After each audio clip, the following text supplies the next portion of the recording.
कभी सोचा कि जिस जमीन पर हम खड़े हैं उसके नीचे आखिर है क्या? क्या ये क्रिकेट की गेंद की तरह अंदर तक ठोस है? या फिर किसी फल की तरह जिसमें परतें हों और एक गुठली हो। हाँ, बिल्कुल।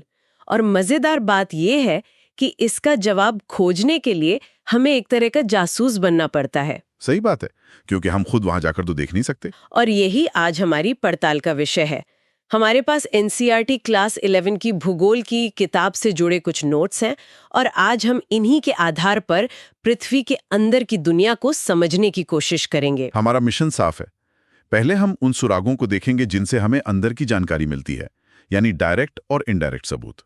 ठीक है। फिर हम देखेंगे कि कैसे भूकंप की तरंगें पृथ्वी के लिए एक तरह का एक्सरे बन जाती हैं, जिससे हमें क्रस्ट, मेंटल और कोर का पता चलता है। और आखिर में हम ज्वालामुखियों पर भी बात करेंगे, जो असल में पृथ्वी के अंदर से निकली चीजों का जीता जागता सबूत है। बिल्कुल। तो चलिए शुरू करते हैं। सबसे बड़ी चुनौती तो यही है कि पृथ्वी का रेडियस लगभग 6378 किलोमीटर है, लेकिन इंसान हाँ, आज तक सबसे गहरी ड्रिलिंग आर्कटिक महासागर में सिर्फ 12 किलोमीटर तक ही कर पाया है। ये तो कुछ भी नहीं हुआ ऊंट के मुंह में जीरा। तो फिर बाकी का कैसे पता चला? यहीं से असली खेल शुरू होता है। हमें सुरागों पर काम करना पड़ता है, और ये सुराग दो तरह के हैं। पहले हैं प्रत्यक्ष या डायरेक्ट सोर्सेस। मतलब वो चीजें जिन्हें हम छू सकते हैं, देख सकते हैं। हाँ बिल्कुल, जैसे खदानों से मिली चट्टानें। अच्छा, जैसे दक्षिण अफ्रीका की सोने की खदानें। सही। वो 3-4 किलोमीटर गहरी हैं, लेकिन उससे नीचे जाना मुमकिन नहीं। गर्मी बहुत बढ़ जाती है। और वो जो ड्रिलिंग प्रोजेक्ट्स हैं, कोला वाला। हाँ, कोला की 12 किलोमीटर गहरी ड्रिलिंग इसका सबसे बड़ा उदाहरण है, लेकिन वो भी एक सीमा ही है। तो फिर ज्वालामुखी, जब लावा बाहर आता है, वो भी तो अंदर का ही मटेरियल है ना? हाँ, ज्वालामुखी उद्गार एक बहुत जरूरी डायरेक्ट सोर्स है। जब मैग्मा लावा बनकर सतह पर आता है, हम उसकी जांच कर सकते हैं। लेकिन इसमें भी कोई मुश्किल होगी। इसमें एक पेंच है। हमें ये ठीक ठीक नहीं पता होता कि वो मैग्मा कितनी गहराई से आया है। 100 किलोमीटर या 200, ये जानना मुश्किल है। ठीक है, तो डायरेक्ट सबूत हमें ज्यादा दूर तक नहीं ले जा सकते।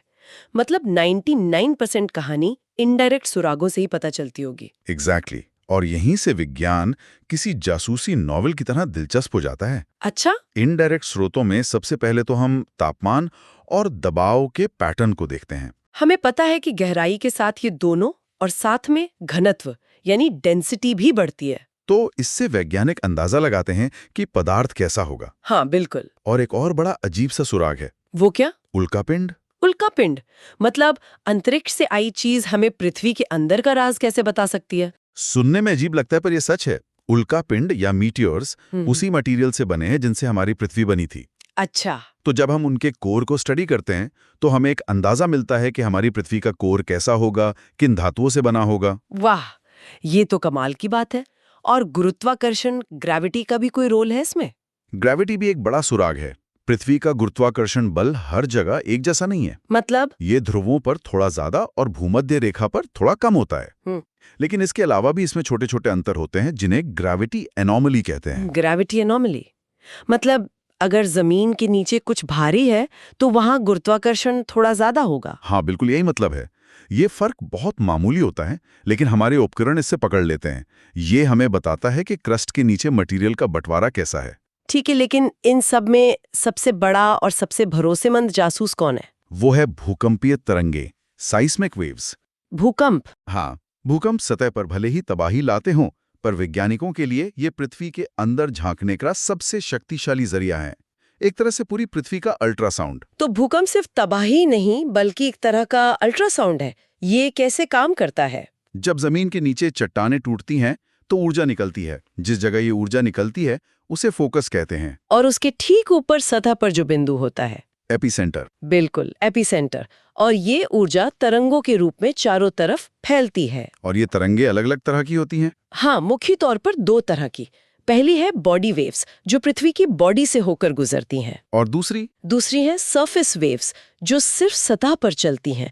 सबसे ज्यादा तबाही यही मचाती हैं, लेकिन पृथ्वी का राज हमें बॉडी वेव्स बताती हैं। अच्छा, तो इन बॉडी वेव्स में भी कुछ खास बात होगी। बिल्कुल।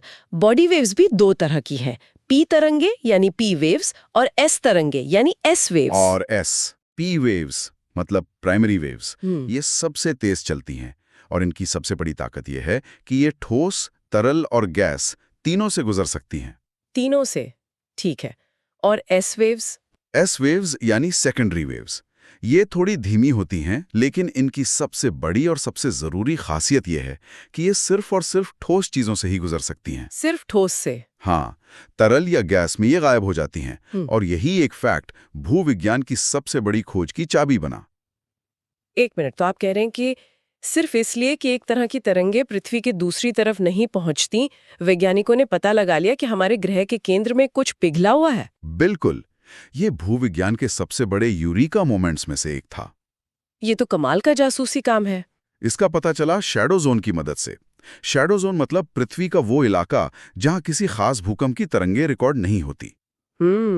वैज्ञानिकों ने देखा कि एपी सेंटर से 105 डिग्री के बाद एस तरंगे अचानक गायब हो जाती हैं।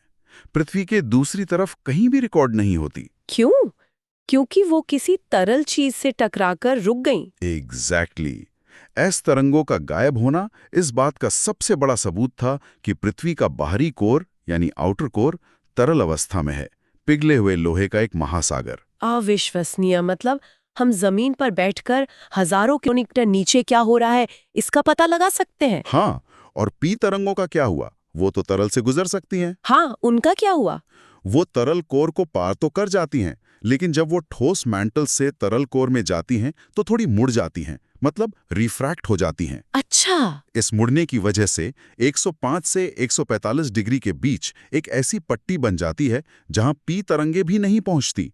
ये पी वेव का शैडो जोन है। तो इन दोनों तरंगों के बर्ताव और उनके शैडो जोन को स्टडी करके ही वैज्ञानिकों ने पृथ्वी की परतों का पूरा नक्शा तैयार कर लिया। बिल्कुल। ठीक है, तो अब जब हम जान गए हैं कि ये जानकारी आई कहां से, तो चलिए इन सभी सुरागों को जोड़ते हैं। एक सफर करते हैं पृथ्वी की परतों में। सबसे पहले क्रस्ट। क्रस्ट यानी भूपरपटी पृथ्वी का सबसे बाहरी छिलका है। ठोस है लेकिन बहुत भंगुर है, मतलब आसानी से टूट सकता है। और इसकी मोटाई सब जगह बराबर नहीं है ना? नहीं, महासागरों के नीचे बहुत पतली होती है, औसतन सिर्फ 5 किलोमीटर, लेकिन महाद्वीपों के नीचे काफी मोटी, करीब 30-35 किलोमीटर। और हिमालय जैसे पहाड़ों के नीचे तो ये और भी ज्यादा मोटी होगी। हाँ, वहाँ क्रस्ट की मोटाई 70 किलोमीटर तक भी पहुंच सकती है, जैसे पहाड़ों की जड़ें होती हैं। क्रस्ट के ठीक नीचे आता है मैंटल।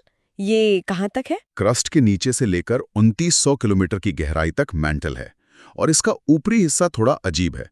एक जोन है जिसे एस्थेनोस्फीयर कहते हैं। एस्थेनोस्फीयर? एस्थेनो का मतलब ही होता है कमजोर। सही पकड़ी आप। कमजोर मतलब क्या ये तरल है? पूरी तरह तरल नहीं, प्लास्टिक जैसा है। आप इसे बहुत गाढ़े शहद जैसा समझ सकती हैं। ये बहुत गर्म और आंशिक रूप से पिघला हुआ है। और यही ज्वालामुखियों के लिए मैग्मा का सोर्स है। बिल्कुल, यही वो जगह है।